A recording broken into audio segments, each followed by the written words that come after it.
All right, man, peace. So the New York Knicks of the NBA now seem to have a light at the end of the tunnel, that being emerging superstar Kristaps Porzingis. They're going to talk about it, and of course, I'm going to chime in. I want to talk about Kristaps Porzingis.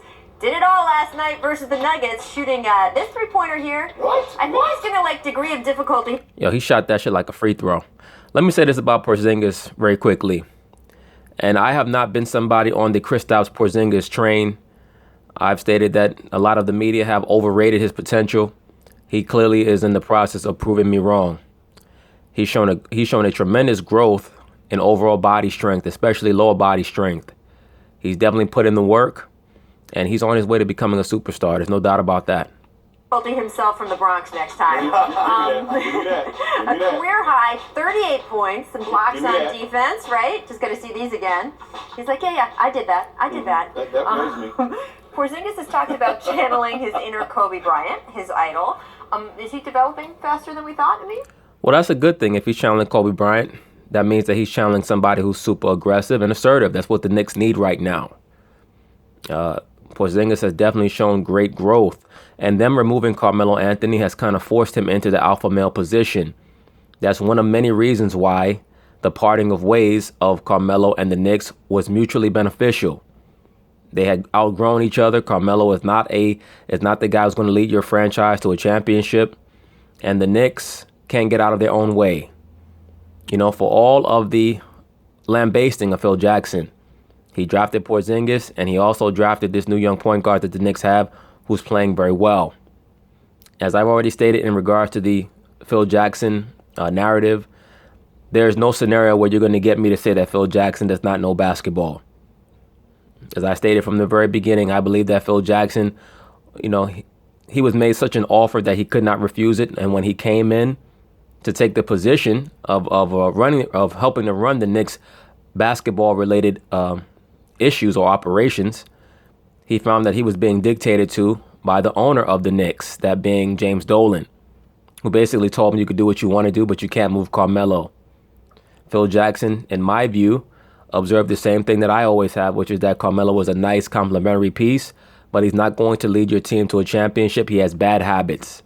He holds the ball too long. He's not a quick decision maker. He's not a good passer. So you cannot build a championship team around him. Once Phil Jackson realized that he was not going to be allowed to move Carmelo, but was still going to be judged by how good he was going to be able to build the team or make the team, he decided that he was going to start a mental war with Carmelo to make him leave. To me, he's right on schedule. Okay. I think what we're seeing is there's more opportunity for him. Right. That's not a knock on Carmelo Anthony. Right, But when no. you have a player Carmelo's caliber, he's going to use a certain amount of your possessions. You get him out of there, all right, we have these extra possessions running around. You gotta give him to somebody. And what I like about Porzingis is that he's quick with his decisions. That's the difference between a great player and a good player. How quickly do they make their decisions? All right. Even though Kobe was a ball hog, when you gave Kobe the basketball, he was quick-minded.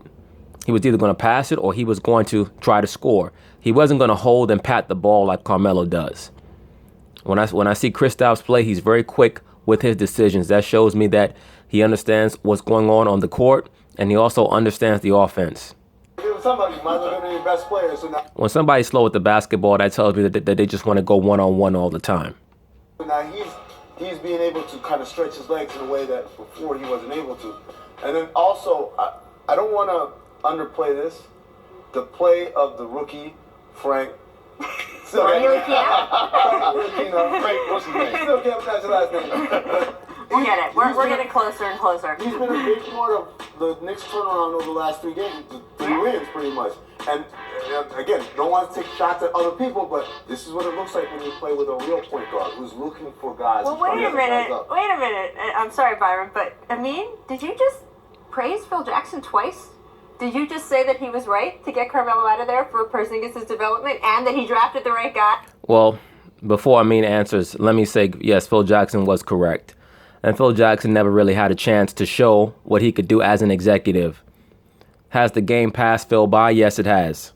I believe that Phil laments the fact that the NBA has moved towards so much three-point shooting. I think that he misses the diversity aspect in the game, working from the low post to the mid range to the long range, and the complexities of the game. I believe that he misses that. But at the same time, Phil Jackson has an eye for talent, and he knows the game of basketball the same way like a Pat Riley. The game will never truly move so far beyond them that they won't be able to comprehend and understand what's going on. They just might not like the way that it's going. But Phil Jackson is nobody's idiot. Let me also say that I like the additions of Enes Kanter, who's a great scorer. Even though he can't guard a statue, he's a great scorer, particularly in spots and coming off the bench. And also McDermott. McDermott has really played very, very well. And he got a little athleticism to his game too. Guy? We never said, oh, you got to build around Carmelo. We said, if you're going to get rid of Carmelo, you have to do it in a certain way with some decorum and class. When it comes to the point guard, he couldn't get rid of him with decorum and class because Carmelo was being controlled by his wife. So the only thing that Phil Jackson could do was try to call out his manhood. Phil Jackson's 70 years old. He comes from an era where if you really wanted to provoke a man, you called out his manhood. Carmelo, being a very laid-back person, and also understanding that, him staying in New York was more than just about what he wanted. It was also about what his wife wanted. He would not relent to Phil Jackson's constant jibes. So he was forced to endure a lot of nonsense, really for nothing in the long run, because his wife ended up leaving him anyway. All right. Wouldn't shock me if Carmelo went and knocked up the damn stripper just to make his wife leave. the young man has played very well, but there are other guys. That they probably jump in here. I just had to call him on that for a minute. But I will say this. I got to give Mead a lot of credit because he said on this show a few weeks ago that Porzingis would be an all-star and should be an all-star starter. So, absolutely. Well, not only is Porzingis going to be an all-star and most likely a starter, he's also going to win the most improved player because he's going to average in the high 20s. He might even average 30 a game because at 7'3", there's really nobody who could stop him from getting his buckets. Like, you got a guy who could pull up from 25, 26 feet. Who's going to stop him? He's 7'3". I got to give him big time credit for that because I said he was out of his mind. You looking like the GM that you used to be back in the day. Amin El-Hassan definitely knows basketball. I enjoy hearing his basketball takes more than Stephen A. Smith because at least Amin doesn't try to act like, he was one knee injury away from tearing up the NBA or like he invented basketball. Stephen A. Smith will have you believe that he taught Dean Smith and John Wooden the game. I will give you all the props because right now that man is balling. He is balling. I like that, Byron. You could be a GM. In our eyes, you were a GM. Sort of. But anyway, just keep an eye out for Kristaps Porzingis. He's going to have a very, very huge year.